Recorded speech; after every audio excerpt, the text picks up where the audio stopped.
Hello, I'm Royal Orr. Welcome to the sixth in our eight-part Epiphany series, kicking off 2025, the year in which we'll be celebrating the 100th anniversary of the founding of the United Church of Canada. This week, we're taking a look at the United Church as an increasingly diverse church, a commitment that was made back in 2006 by General Council, reinforced by our commitment to become an anti-racist organization as well. We've got three guests today. I'll introduce them a little bit more when I get to each of them, but Cathy, Tazvi, Nyarota, and Jamie Holtom, and of course, Brian Arthur Brown, who'll be anchoring this and coming in at the end, giving us a bit of a look ahead.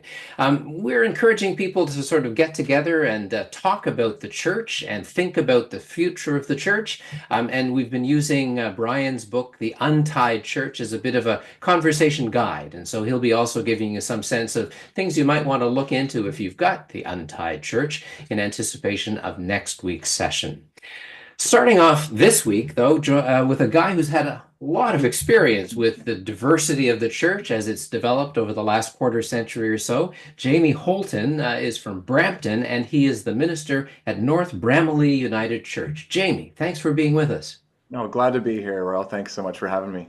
Okay, so maybe you could just tell us a little bit. You've had a long pastorate in that congregation in a part of the country which has seen some of the biggest increases of diversity that we've seen in Canada. So, what have you seen from your perspective at North Bramalea? hmm hmm Yeah, I've been at North Bramalea United Church, NBUC for short, for 26 years. So I came as a student, and I was mentored by incredible leaders, Norm and Bonnie Green, and just grateful for their leadership, both at our church, but also in my life. And so, yeah, we're in a city in Brampton, which is a very multicultural city. We're 20 minutes from the airport, so I think that definitely impacts the beautiful people that come to live in Brampton. And over the years, we've really tried to be intentional about increasing our openness to all people, our diversity as both our leadership, but also as a church.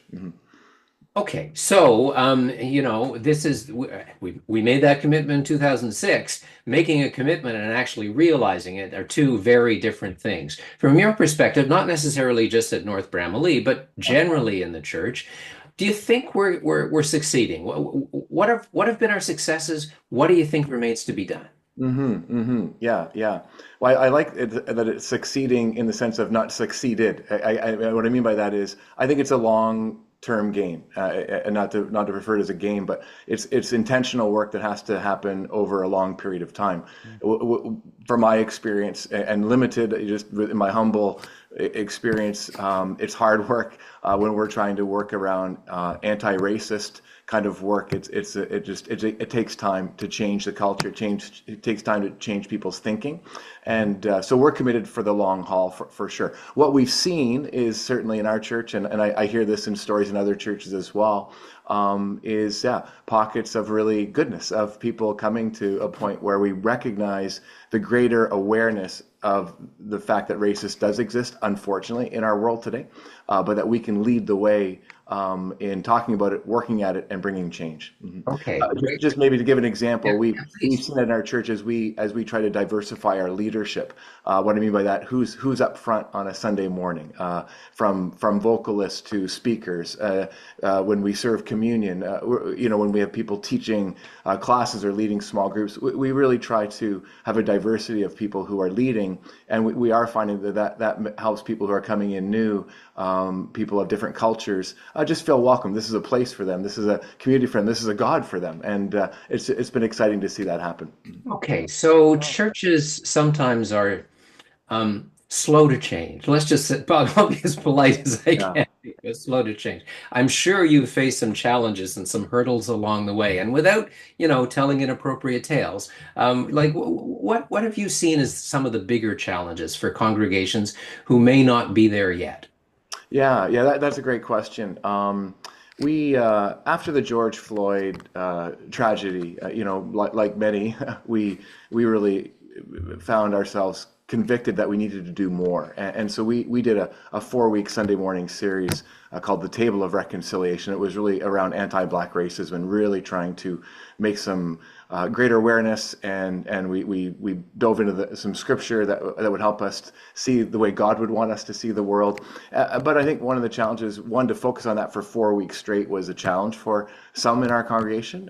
When we talk about things like white privilege and using words like that people maybe haven't heard before, didn't know the terminology. Yeah, it took time for people to, I think, get their heads and hearts around it a little bit. But again, we were committed to continue to work at that and have the conversations. And over time, people do change. People really do. God is the one who can transform us. And we trusted that if we could do the right work, that God would come along with us, or God would lead us actually into it and bring transformation. And certainly have seen that. Yeah. Has when people speak to you about this process, do they talk in those kinds of terms of the kind of openness, the freedom, the sense of healing that might be taking place, the sense of God's presence in the process? Yeah, absolutely. No, yeah, absolutely. I think from like, I'm thinking of a white middle-aged male who I know, who is a business leader, and he really has changed how he leads his company. He recognizes the reality of racism in the world today, and he wants to be intentional. As we are at the church, he is in his organization building a multi-diverse staff, and really trying to live into that a little bit more intentionally. We've got people in our community who unfortunately had experienced just terrible things, racist remarks and looks, and just opening up the conversation allowed us to talk about that, to hear about that, and just go deeper with each other. And healing, yeah, really healing has happened and continues to happen through that. Okay, so as we move in these directions, sometimes there are backlashes. I mean, I'm just, reading what's happening south of the border these days around DEI, right? I mean, how this is being seen Mhm. as something that has to be pushed against and pushed back in a closet somewhere. Is that a risk, do you think, for the church? Or do you think we are so well launched on this path that it's almost inevitable? I think there's always risk when you're talking about things that are significant, are bringing change, and so yeah. But I know for us, I guess where we try to go is, where is God leading us, and we really believe these are conversations that God is leading us into. And if there's people who aren't able to come along, then we trust they'll find other places. But we're committed to having these conversations and really leading the way, and believe it's right, and really believe it's right. And we're working with community groups that are different from us, just to give, again, to make it practical.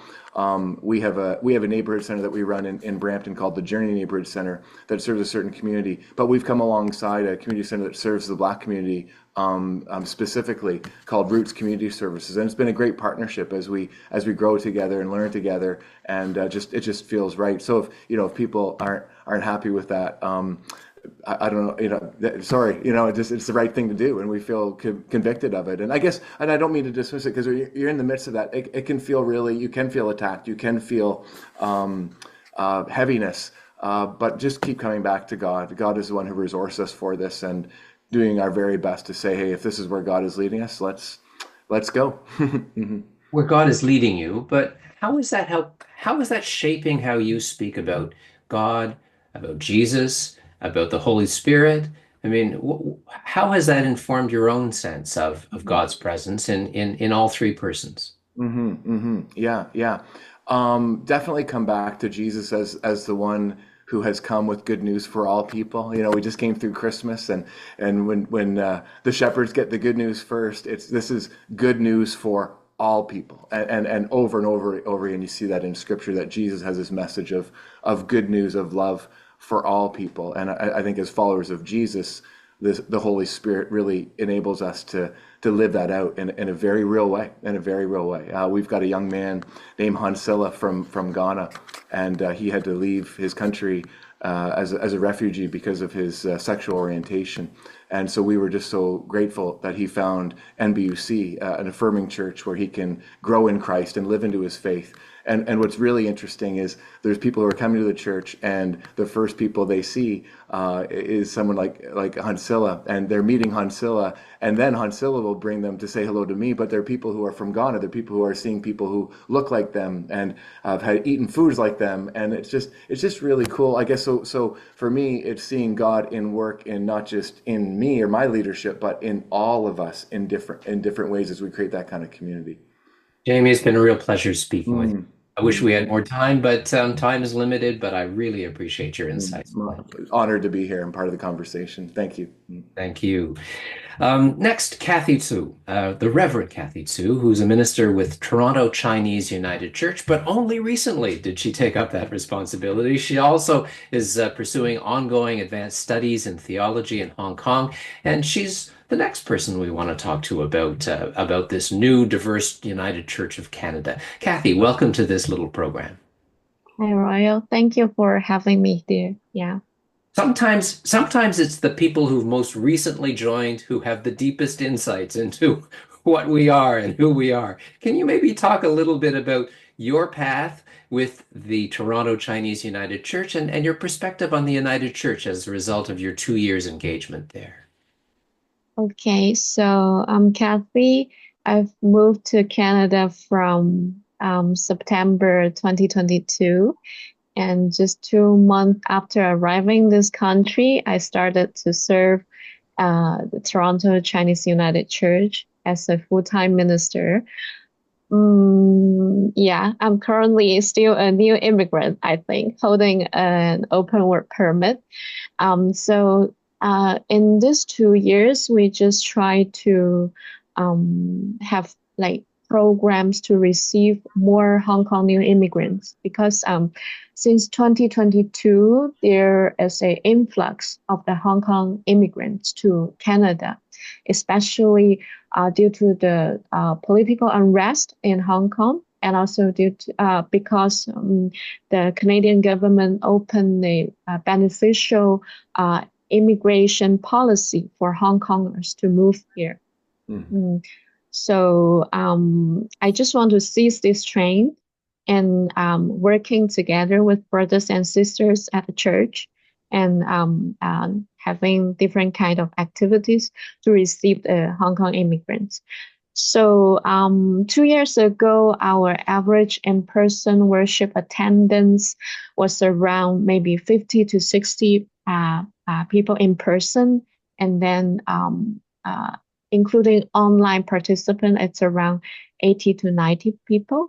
But now our in-person worship participants are around 70 to 80, and adding up the online attendance, it should be like 110. So we've seen a growth here in the worship participant, a number of worship participants, and also we started 2 new fellowship of the new immigrants for young adults and also for young families.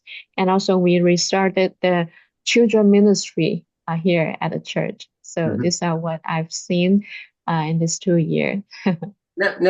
So often people approach a community of faith or a congregation to have a sense of community, right? To be part of a community. But then they also have to kind of like come to terms with what that community believes. And so I'm wondering, both in your own experience of the United Church and getting to know us, but also the people you're working with, what do you think? How do they react to the United Church and its theology and its view of the world?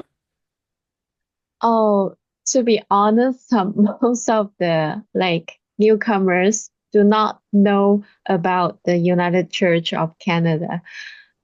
They come because of friends or because of the activity programs that we have held at church.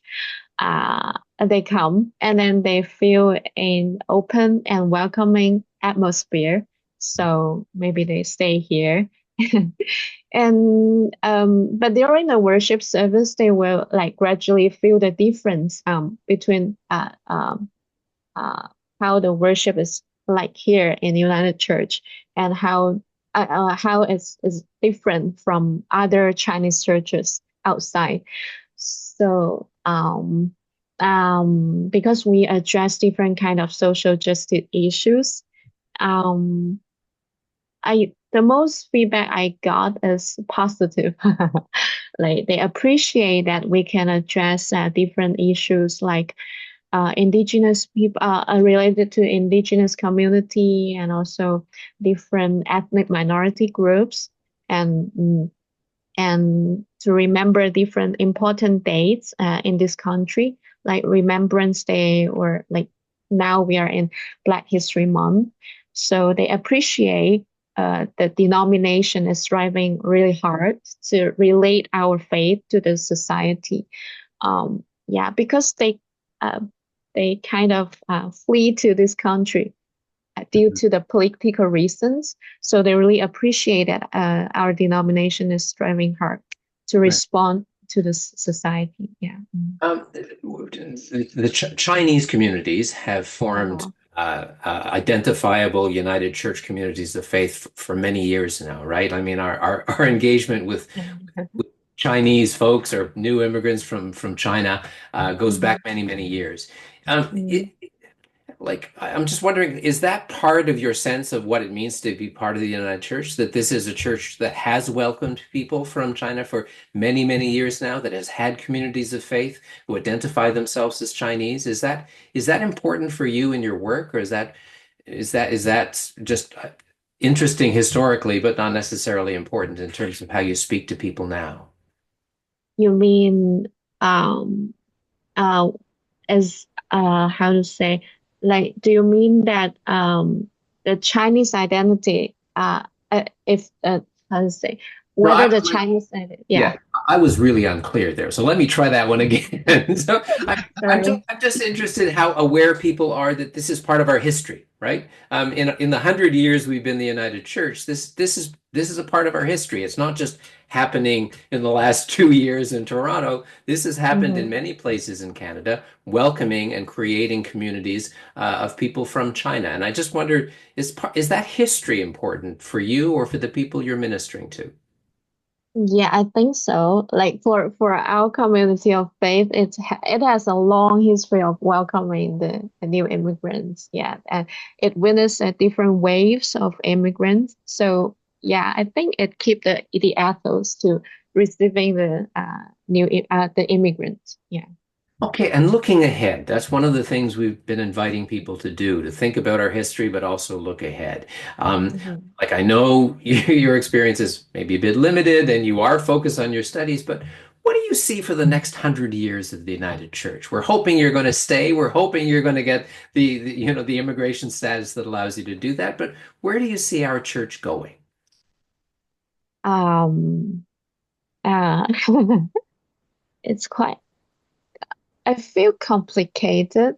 Like for me, I see growth in the ethnic minority groups, but I also heard from different colleagues from other community of faith telling me that yeah, the church is aging. So I feel really complicated, but I do find hope in the growth of ethnic minorities. So maybe I foresee the direction of development is like putting more emphasis on embracing different different ethnic groups into our denomination. Yeah, I, yeah, I'm yeah. hoping that's part of our future as well.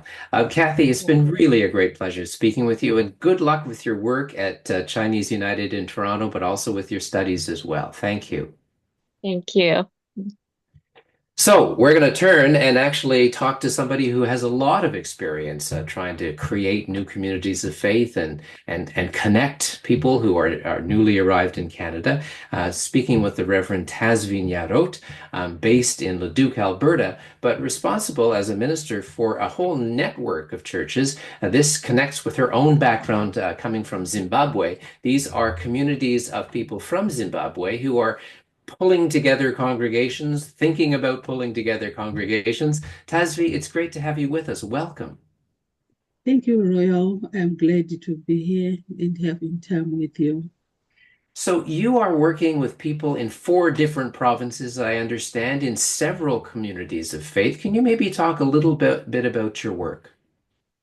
Thank you very much.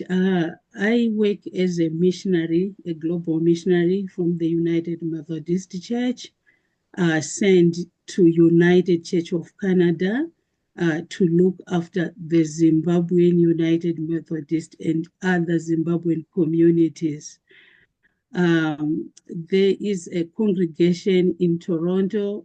That's maybe the first congregation here in Canada. They meet mostly at Rhodes United Church at regular times. And there is a congregation in Hamilton. Starting from February 23, they will be meeting at Melrose United Church. That's going to be their first time to meet there. Previously, they have been meeting at a Baptist church.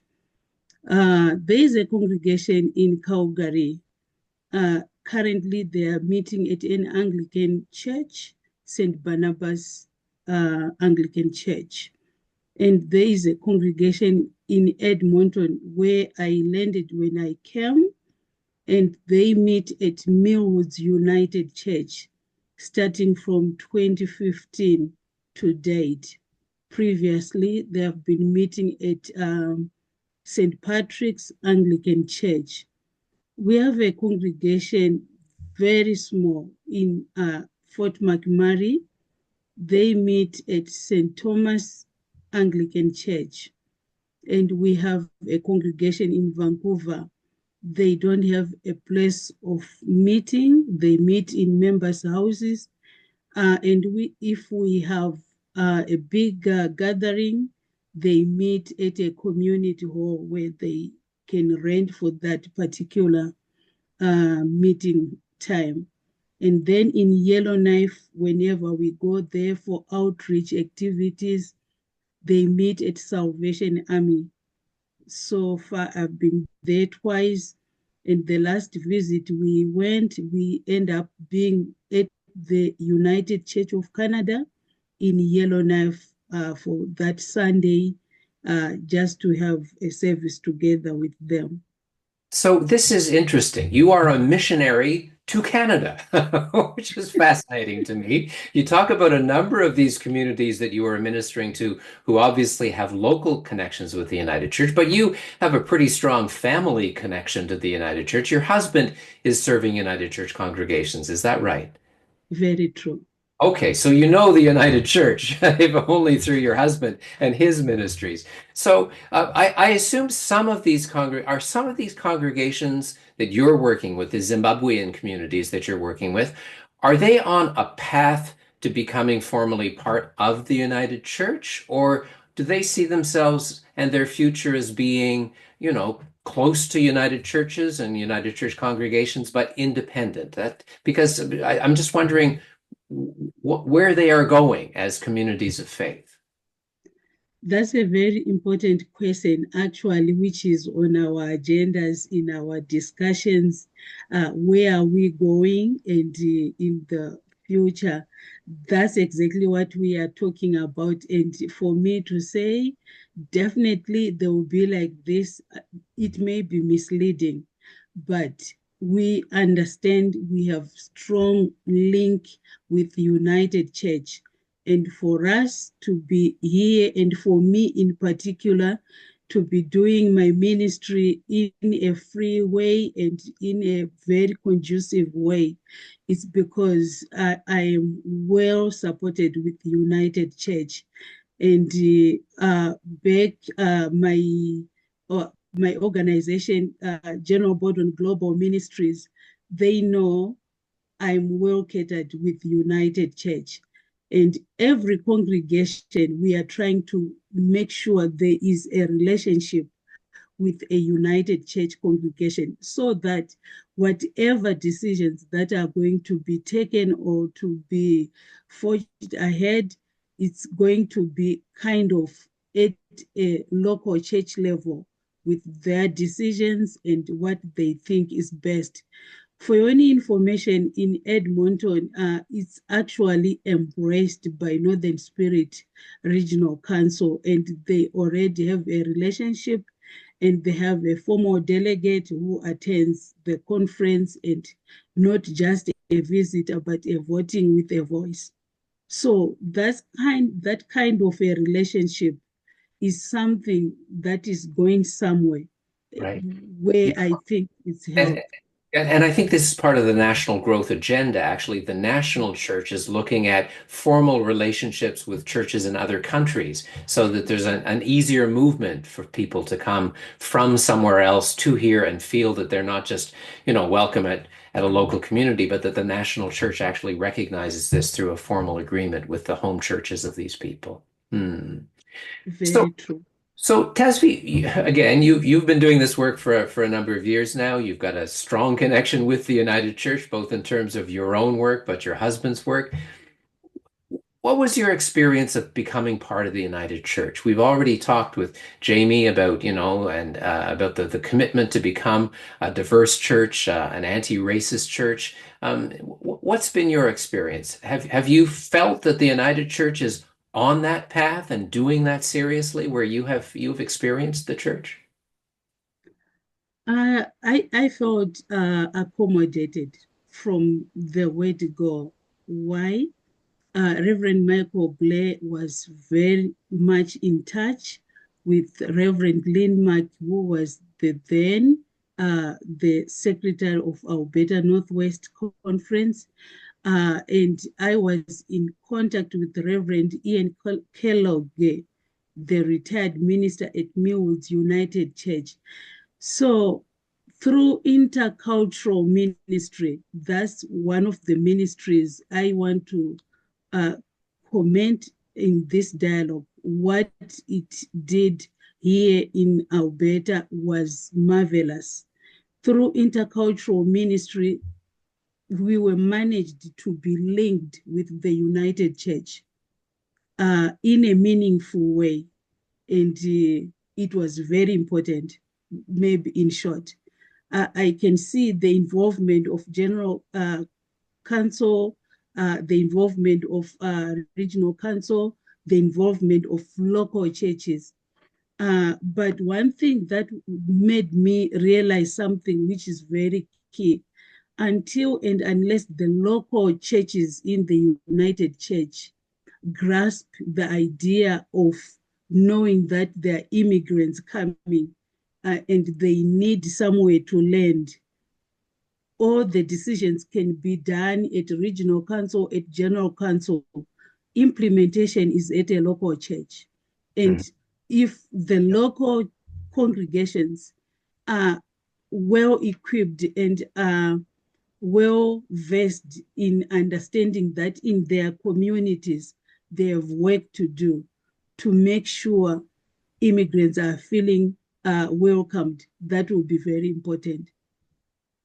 Tazvi, it's been a great pleasure speaking with you. Thanks for joining us today. Thank you. And as we do with each of our sessions, we're going to wrap this up with Brian Arthur Brown. How are you, Brian? Well, just fine, and learning a lot. And nice to meet Jamie. The two ladies are good friends of mine. I work with Cathy a bit, and I've worked with Tazvi for several years. We learn a lot from each other, or I learn from them.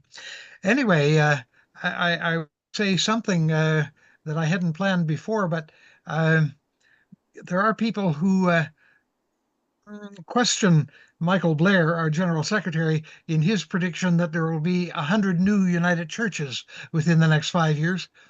And where are they going to come from? Now, I know that there are some new church plants in British Columbia, and that's okay. But Tazvi talking about 6, 8, or 10 African congregations, Michael's counting all them. You ask, are they yet connected totally to the United Church? Well, they are in association with the United Church now. But if we dream of a church that is growing in the number of congregations, you're looking at a bunch of them today, and so on. And all of these Epiphany programs over the last several weeks are related and developed further in themes that are featured in clusters and other worship celebrations in June. So today, I know that each evening that we do this program, there are groups that are in church basements or in church halls that want to carry the conversation further. And I'm going to suggest that they look at chapter 17. We're using the Untied Church of Canada a bit as the guide. Look at chapter 17. And I'm interested in all of the emails that I get in terms of responses, especially during this program. I try to reply to them all, but good luck to you all, and you people do your own thing. Anyway, next week, February 19th, our moderator is one of our guests, Carmen Lansdowne, and along with her will be Judge Parker McCarthy from British Columbia as we consider similarly what's happening with respect to the Indigenous Church and how we are making progress or not in truth and reconciliation within the church. And a question and a model and so on is what is the legal community doing? What are the courts doing in terms of having indigenous courts maybe? And we're having indigenous churches in the United Church of Canada. Part of the 100 new congregations, we see the downtown missions that we used to have with Indigenous people. They're not missions anymore. They are wanting to become communities of faith. And so already we move toward increasing numbers of congregations in the ways that I've just described. And then finally, the last session will be 2 weeks from today, and our emphasis will be on the clusters. And Jamie, Cathy, and Tazvi are all involved in cluster events. There will be 6, 8, or 10 congregations joining at their building or with them. And with the organizers on our show, on our Epiphany study, we'll conclude on February 26th. So we'll see you all next week.